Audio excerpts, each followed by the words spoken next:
മൃതശരീര സംശോധനയെക്കുറിച്ചാണ്. അതിനു മുമ്പ് ആദ്യം അറിയുന്നത് സുശ്രുത ആചാര്യനെക്കുറിച്ചാണ്. ഈ ലോകത്തിലെ ഏറ്റവും വലിയ സർജൻ എന്ന് നമുക്ക് പറയാൻ പറ്റുന്ന ആളാണ് സുശ്രുത ആചാര്യൻ. കാരണം മൃതശരീര സംശോധനം, ഡൈസെക്ഷൻ ഓഫ് എ ബോഡി, അതായത് അതിനു വേണ്ടി ഒരു ഡെഡ് ബോഡി കളക്ട് ചെയ്യുന്നു, അതിനെ പ്രോസസ്സ് ചെയ്യുന്നു, പിന്നെ അതിനെ പഠിക്കുന്നു. അത് എത്ര പ്രിസൈസ് ആയിട്ടാണ് അദ്ദേഹം ചെയ്തിരിക്കുന്നത് എന്ന് അദ്ദേഹത്തിൻ്റെ ഒരു ശ്ലോകത്തിലൂടെ നമുക്ക് വ്യക്തമാക്കാം. ആ ശ്ലോകം എന്താണെന്ന് വെച്ചാൽ, തസ്മാ സമസ്തഗാത്രം അവിശോഭഹിതം അദീർഘവ്യാധി പീഡിതം അവിശ്വശതികം നിഹി സൃഷ്ടാന്ത്ര പുരീശമാപഹന്യമാപകായ നിബദ്ധം പഞ്ചരസ്ഥം മുഞ്ചവത്സല കുശിശനാദീന മന്യതമേന ജയിച്ചിതാന പുത്രന്റെ സംരക്ഷണം കോതയെ തതോദേഹം സപ്തരാത്ര ദുശീരബാല വേണു ബൽവച കൂർച്ച നാം മന്യതമേന ശനൈജി ശനൈജി. ഈ ശ്ലോകത്തിൻ്റെ അർത്ഥം എന്ന് പറയുന്നത്, ആണ് നമ്മൾ ഡൈസെക്ഷന് വേണ്ടി സെലക്ട് ചെയ്യുന്ന ഒരു ബോഡി, അത് ഒരിക്കലും 100 വയസ്സ് ഉള്ളതായിരിക്കരുത്. അതിന് കുറവായിട്ടുള്ള ഒരു ബോഡി ആയിരിക്കണം അതിന് വേണ്ടി സെലക്ട് ചെയ്യുന്നത്. ഈ ബോഡിക്ക് ഒരു പുരുഷൻ്റെ ആയിരിക്കണം. കാരണം എല്ലാ ബോഡി സ്ട്രക്ചേഴ്സും പെർഫെക്റ്റ് ആയിട്ടുള്ളത് പുരുഷൻ്റെയാണ് എന്ന് കരുതി സ്ത്രീകളുടെ ഉപയോഗിക്കരുത് എന്നല്ല പറയുന്നത്. ഓക്കെ, അപ്പോൾ പുരുഷൻ്റേതായിരിക്കണം. 100 വർഷത്തിനധികം ആകാൻ പാടില്ല. പിന്നെ അദ്ദേഹം മരിച്ചത് എന്തെങ്കിലും ദുരൂഹമായിട്ടുള്ള കൊലപാതകങ്ങളോ അങ്ങനെയൊന്നും ആവാൻ പാടില്ല. പിന്നെ രോഗശയ്യയാൽ കിടക്കുന്ന ആയിരിക്കരുത്. കാരണം എന്ന് വെച്ചാൽ നോർമൽ ഡെത്ത് ആയിരിക്കണം.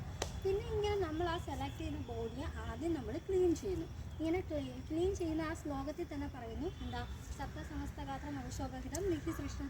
ആ ശ്ലോകത്തിൽ ഇങ്ങനെ ആദ്യം അതിനെ ക്ലീൻ ചെയ്യണം. എന്നിട്ട് അതിൻ്റെ ബോഡിക്കകത്തുള്ള എക്സ്ക്രീറ്റ പോലെയുള്ള എല്ലാ സാധനങ്ങളും എടുത്തു മാറ്റണം.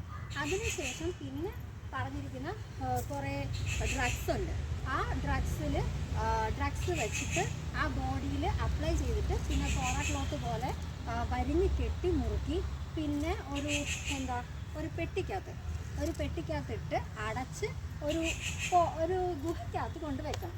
ഈ ഗുഹയ്ക്കകത്ത് കൊണ്ടുവയ്ക്കുമ്പോൾ ആദ്യം ചെയ്യേണ്ടത്, ആ ഗുഹയിൽ ഇത് വെക്കേണ്ടത് ഒരു സ്ലാൻഡിങ് പൊസിഷൻ എന്ന് വെച്ചാൽ സ്ലൈഡിങ്, ഇങ്ങനെ ഒരു ചരിഞ്ഞായിരിക്കണം വെച്ചിരിക്കേണ്ടത്. ഇതിൻ്റെ അടുത്തെന്ന് പറയുന്നത് ഒരു പുഴ അല്ലെങ്കിൽ ഒരു സ്ട്രീം ലൈൻ. ഓക്കെ, ആദ്യം നമ്മൾ ഇതിന് വേണ്ടിയിട്ട് ഒരു ഡൈസെക്ഷന് വേണ്ടിയിട്ട് ആദ്യം ഒരു ബോഡിയാണ് സെലക്ട് ചെയ്യേണ്ടത്. ആ സെലക്ട് ചെയ്യുന്ന ബോഡി ഒരു പുരുഷൻ്റേതായിരിക്കണം. എന്ന് വെച്ചാൽ എല്ലാ സ്ട്രക്ചേഴ്സും കറക്റ്റായിട്ട് ആക്യുറേറ്റ് ആയിട്ട് കിട്ടുന്നത് ഒരു പുരുഷൻ്റേതായതുകൊണ്ട് മാത്രമാണ് അതെടുക്കുന്നത്. എന്ന് കരുതി ഒരു സ്ത്രീയുടേത് എടുക്കാൻ പാടില്ല എന്നൊന്നുമില്ല. കാരണം പുരുഷൻ്റെ എല്ലാം കൃത്യമായിട്ട് കാണാൻ പറ്റും. അപ്പോൾ നമുക്ക് ഡൈസെക്ഷൻ കുറച്ചുകൂടെ ആക്യുറേറ്റ് ആയിട്ട് കിട്ടും. ഇനി ഈ ബോഡി 100 വർഷത്തിലധികം ആകാൻ പാടില്ല. അതുപോലെ പ്രത്യേക എന്തെങ്കിലും രോഗങ്ങൾ ബാധിച്ചോ അല്ലെങ്കിൽ കൊല്ലപ്പെട്ടതോ അങ്ങനെയൊന്നും ആവാൻ പാടില്ല. പിന്നെ വിഷം തീണ്ടിയത് അതുപോലുള്ള ഒന്നും ആവാൻ പാടില്ല. അപ്പോൾ ഇതുപോലെ കളക്ട് ചെയ്തൊരു ബോഡി അതിനുശേഷം അതിനകത്തുള്ള എക്സ്ക്രീറ്റ പോലുള്ള കാര്യങ്ങളെല്ലാം മാറ്റി ക്ലീൻ ചെയ്യാം. ക്ലീൻ ചെയ്യുന്നതിനാണ് നിബദ്ധം പഞ്ചരസ്ഥ മുഞ്ചവൽക്കൽ.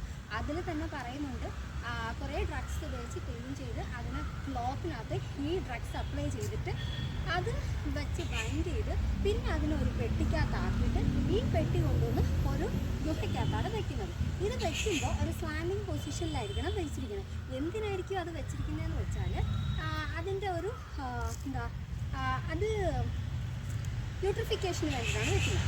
ഇനി അത് വെച്ചിരിക്കുന്നതിൻ്റെ അടുത്ത് ഒരു പുഴ ഉണ്ടായിരിക്കണം, ചെറിയൊരു അരുവി ഉണ്ടായിരിക്കണം. കാരണം അന്നത്തെ കാലത്ത് ഇന്നത്തെ പോലത്തെ ഫ്രിഡ്ജും കാര്യങ്ങളൊന്നും ഉണ്ടായില്ല. അപ്പോൾ അതുകൊണ്ട് ഒരു കൂളിങ്ങിന് വേണ്ടിയിട്ട് മാത്രമാണ് ഇത് യൂസ് ചെയ്തിരിക്കുന്നത്. ഇതിന് ശേഷം ഇപ്പോൾ ആചാര്യന് തന്നെ അറിയായിരിക്കും ഇത്ര ദിവസം കഴിഞ്ഞാൽ ഈ ബോഡി ശരിയാവും. അതിനുശേഷം അങ്ങനെ 7 ദിവസം അത് വയ്ക്കുക.